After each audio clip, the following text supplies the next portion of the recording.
एक बार पुनः स्वागत है आप सभी विद्यार्थियों का आज के इस वीडियो में। और आज का यह वीडियो कक्षा 10 और कक्षा 12 के छात्रों के लिए काफ़ी ज़्यादा इम्पोर्टेंट है, क्योंकि इस वीडियो के द्वारा हम आपके साथ साझा करेंगे हिंदी विषय के ऐसे महत्वपूर्ण प्रश्नों को जो आपकी बोर्ड परीक्षा 2022 के लिए मोस्ट इम्पॉर्टेंट हैं। तो चलिए स्टार्ट करते हैं। उससे पहले यदि आप चैनल पर नए हो तो चैनल को जरूर सब्सक्राइब कर लें, क्योंकि इसी तरह की वीडियो के द्वारा हम आपकी बोर्ड परीक्षा 2022 की बेहतर तैयारी करा रहे हैं। तो यहां पर आप देख सकते हैं, पहला प्रश्न है मोस्ट इंपॉर्टेंट, प्रिय प्रवास के रचनाकार कौन है। और मैं आपको प्रत्येक प्रश्न से एक अन्य प्रश्न की जानकारी दूंगा, इसलिए यह वीडियो आप सभी के लिए मोस्ट इंपॉर्टेंट है।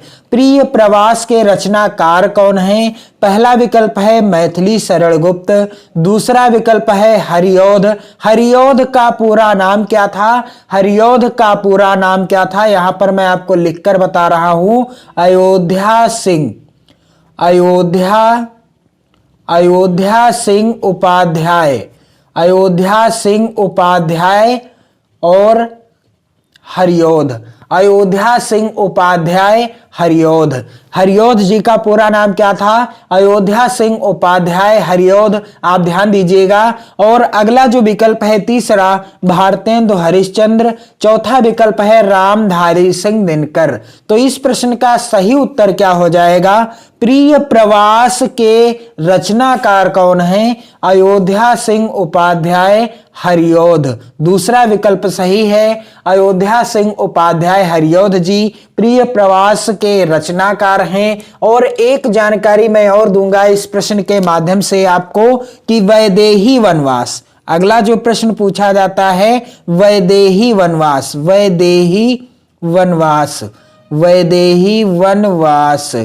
प्रिय प्रवास और वैदेही वनवास, ये दो रचनाएं अयोध्या सिंह उपाध्याय हरिऔध जी की हैं। यदि प्रश्न पूछा जाता है कि वैदेही वनवास किसकी रचना है, तो आप उत्तर करेंगे हरिऔध। और हरिऔध का पूरा नाम क्या था? अयोध्या सिंह उपाध्याय हरिऔध। अगला मोस्ट इंपॉर्टेंट प्रश्न है, तार सप्तक का प्रकाशन वर्ष है। दिए गए विकल्पों में से तार सप्तक का प्रकाशन कब किया गया? पहला विकल्प है 1953 ईस्वी, दूसरा विकल्प है 1943 ईस्वी, तीसरा विकल्प है 1935 ईस्वी और चौथा विकल्प है 1919 ईस्वी। तो इस प्रश्न का राइट आंसर क्या हो जाएगा कि तार सप्तक का प्रकाशन वर्ष क्या है? तो सबसे पहले तो मैं आपको जानकारी दे दूं कि तार सप्तक का प्रकाशन या संपादन किसने किया। उत्तर हो जाएगा अज्ञे जी ने। किसने? अज्ञे जी ने। और अज्ञे जी का पूरा नाम क्या था? सच्चिदानंद हीरानंद वात्स्यायन अज्ञे। सच्चिदानंद हीरानंद वात्स्यायन अज्ञे, जो कि अज्ञे जी का पूरा नाम था। और इन्होंने तार सप्तक का संपादन यानी प्रकाशन सन 1943 ईस्वी में। कब? प्रथम तार सप्तक का संपादन या प्रकाशन कब हुआ? सन 1943 ईस्वी में हुआ। आप ध्यान दीजिएगा। और अगला प्रश्न है मोस्ट इंपॉर्टेंट, महादेवी वर्मा जी की रचना है। दिए गए विकल्पों में से महादेवी वर्मा जी की रचना कौन सी है? पहला विकल्प है गुंजन, दूसरा विकल्प है नीरजा, तीसरा विकल्प है गीतिका और चौथा विकल्प है झरना। तो महादेवी वर्मा जी की रचना कौन सी है? तो यहां पर आप इस प्रश्न का उत्तर क्या बताएंगे? राइट आंसर हो जाएगा नीरजा। नीरजा पर महादेवी वर्मा जी को कितने रुपए का पुरस्कार प्राप्त हुआ था? तो आप जब महादेवी वर्मा जी का जीवन परिचय पढ़ेंगे तब आपको जानकारी मिलेगी कि इनकी रचना नीरजा पर महादेवी वर्मा जी को 500 रुपए का, कितने रुपए का? 500 रुपए का सक्सरिया पुरस्कार प्राप्त हुआ था। इसलिए यह रचना मोस्ट इंपॉर्टेंट है, इसे आप जरूर याद कर लीजिएगा। और महादेवी वर्मा जी की दूसरी रचना है जिसका नाम क्या है? यामा। जिसका नाम क्या है, यामा भी महादेवी वर्मा जी की रचना है। और इस रचना पर महादेवी वर्मा जी को 1200 रुपए का, कितने रुपए का, 1200 रुपए का मंगला प्रसाद पारितोषिक प्राप्त हुआ था। तो यहां पर मैंने इस प्रश्न से आपको 2-3 प्रश्नों को बताया है कि महादेवी वर्मा जी की रचना का नाम क्या है। तो राइट आंसर हो जाएगा नीरजा। और महादेवी वर्मा जी को नीरजा पर कितने रुपए का पुरस्कार प्राप्त हुआ था, 500 रुपए का सक्सेरिया पुरस्कार प्राप्त हुआ था। और महादेवी वर्मा जी की अगली मोस्ट इंपॉर्टेंट रचना कौन सी है, यामा, जिस पर इन्हें 1200 रुपए का मंगला प्रसाद पारितोषिक प्राप्त हुआ था। अगला प्रश्न यहां पर आप देख सकते हैं, मोस्ट इंपॉर्टेंट है, शोक गीत है।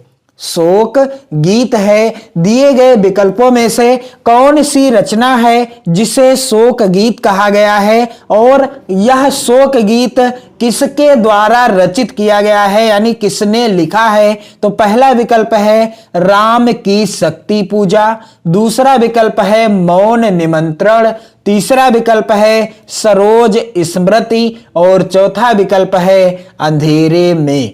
तो राइट आंसर क्या हो जाएगा कि शोक गीत दिए गए विकल्पों में से कौन सी रचना है, सरोज स्मृति। कौन सी है, सरोज स्मृति। और सरोज स्मृति किसकी रचना है, तो यह रचना है किसकी, सूर्यकांत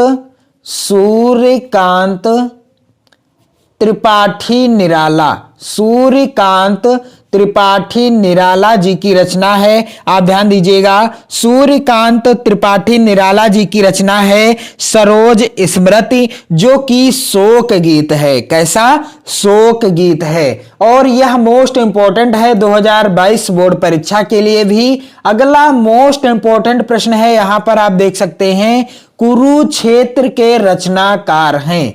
कुरुक्षेत्र किसकी रचना है, यहां पर पहला विकल्प है जयशंकर प्रसाद, दूसरा विकल्प है निराला, और निराला जी का पूरा नाम क्या है, सूर्यकांत त्रिपाठी निराला। यहां पर आप देख सकते हैं सूर्यकांत त्रिपाठी निराला है निराला जी का पूरा नाम। और अगला विकल्प है दिनकर। दिनकर जी का पूरा नाम क्या है, रामधारी सिंह दिनकर। क्या नाम है, रामधारी सिंह दिनकर। यहां पर मैं आपको लिखकर बता दूं, रामधारी सिंह दिनकर।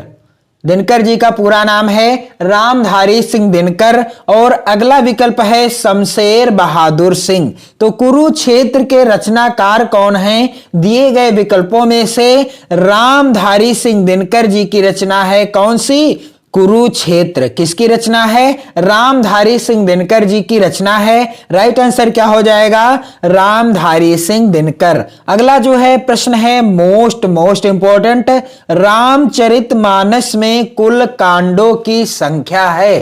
दिए गए विकल्पों में से रामचरितमानस में कुल कितने कांड हैं। तो यहां पर आप देख सकते हैं पहला विकल्प है 8 कांड, दूसरा विकल्प है 7 कांड, तीसरा विकल्प है 9 कांड, और चौथा विकल्प है 6 कांड। तो राइट आंसर क्या हो जाएगा, रामचरितमानस में कुल कांडों की संख्या कितनी है। तो पहले तो मैं आपको बता दूं कि रामचरितमानस किसकी रचना है। रामचरितमानस किसकी रचना है, रामचरितमानस रचना है गोस्वामी तुलसीदास जी की। किसकी रचना है, गोस्वामी तुलसीदास जी की रचना है। और रामचरितमानस, कभी कभी प्रश्न पूछा जाता है कि रामचरितमानस की भाषा क्या है। तो रामचरितमानस की भाषा क्या है, यानी गोस्वामी तुलसीदास जी ने रामचरितमानस को किस भाषा में लिखा, यानी इसकी रचना किस भाषा में की। तो उत्तर हो जाएगा अवधी भाषा में। और तुलसीदास की एक और महत्वपूर्ण रचना पूछी जाती है बोर्ड परीक्षा में, जिसका नाम क्या है, विनय पत्रिका। और विनय पत्रिका से एक प्रश्न और पूछा जाता है बोर्ड परीक्षा में ही कि विनय पत्रिका की भाषा क्या है। तो उत्तर हो जाएगा ब्रजभाषा। रामचरितमानस गोस्वामी तुलसीदास जी की रचना है, जिसकी भाषा है अवधी, यानी अवधी भाषा में रचित है। और विनय पत्रिका भी गोस्वामी तुलसीदास जी की ही रचना है। और विनय पत्रिका की भाषा क्या है, ब्रजभाषा है। आप ध्यान दीजिएगा, यहां से प्रश्न जरूर पूछा जाएगा आपकी बोर्ड परीक्षा में, इसलिए यह प्रश्न मोस्ट इंपॉर्टेंट है 2022 बोर्ड परीक्षा के लिए। और अगला प्रश्न है मोस्ट इंपॉर्टेंट। यह प्रश्न मोस्ट इंपॉर्टेंट है, इसे आप जरूर तैयार कर लेंगे। आधुनिक युग की मीरा है, आधुनिक युग की मीरा है।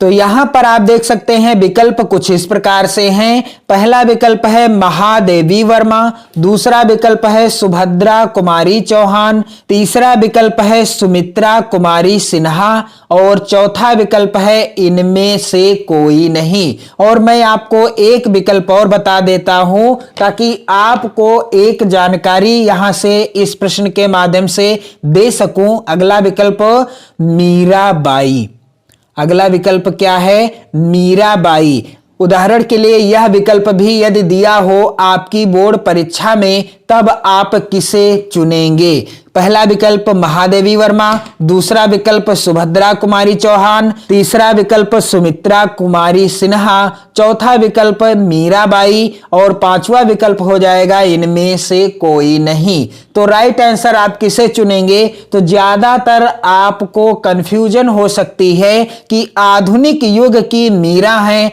हो सकता है आप राइट आंसर चुन लें मीराबाई जी को। किसको? मीराबाई वाले ऑप्शन को टिक कर सकते हैं, लेकिन यह जो है बिल्कुल गलत है। यह क्या है? आधुनिक युग की मीरा हैं, यह मीराबाई जी नहीं है, यानी यह विकल्प गलत है।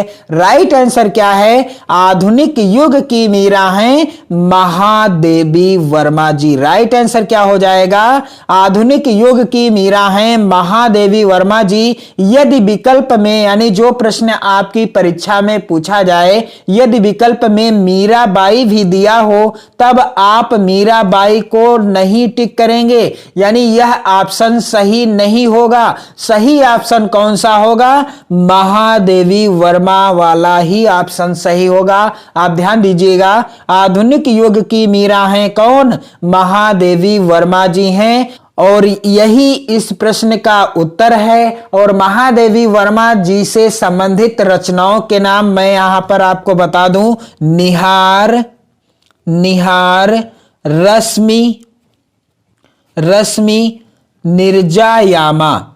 निहार, रश्मि, निर्जा और यामा, ये कुछ प्रमुख रचनाएं हैं किसकी? महादेवी वर्मा जी की रचनाएं हैं। आप ध्यान दीजिएगा, महादेवी वर्मा जी की कुछ प्रमुख रचनाएं निहार, रश्मि, निर्जा, यामा, इन्हें भी आप याद कर लेंगे क्योंकि यहां से भी प्रश्न आपकी बोर्ड परीक्षा में बन सकता है। तो मैंने आपको बता दिया है कि आधुनिक युग की मीरा कौन है? महादेवी वर्मा जी हैं, और इनकी कुछ प्रमुख रचनाएं हैं निहार, रश्मि, निर्जा, यामा। निर्जा पर इन्हें 500 रुपए का सक्सेरिया पुरस्कार प्राप्त हुआ और यामा पर इन्हें 1200 रुपए का मंगला प्रसाद पारितोषिक प्राप्त हुआ था।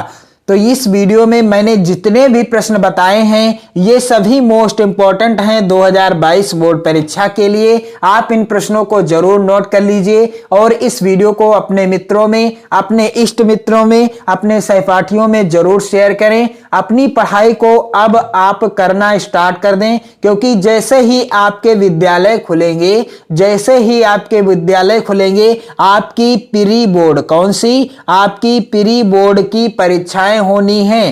प्री बोर्ड की परीक्षाएं होनी हैं और इसके बाद आपकी बोर्ड परीक्षाएं होनी हैं। इसलिए आप अपनी पढ़ाई को गौर से कीजिए, अपनी पढ़ाई से जरा भी इधर उधर ना भटकें। इसी आशा और उम्मीद के साथ कि आप अपनी पढ़ाई को लगन से करते रहेंगे। पढ़ते रहिए, मस्त रहिए। जय हिंद।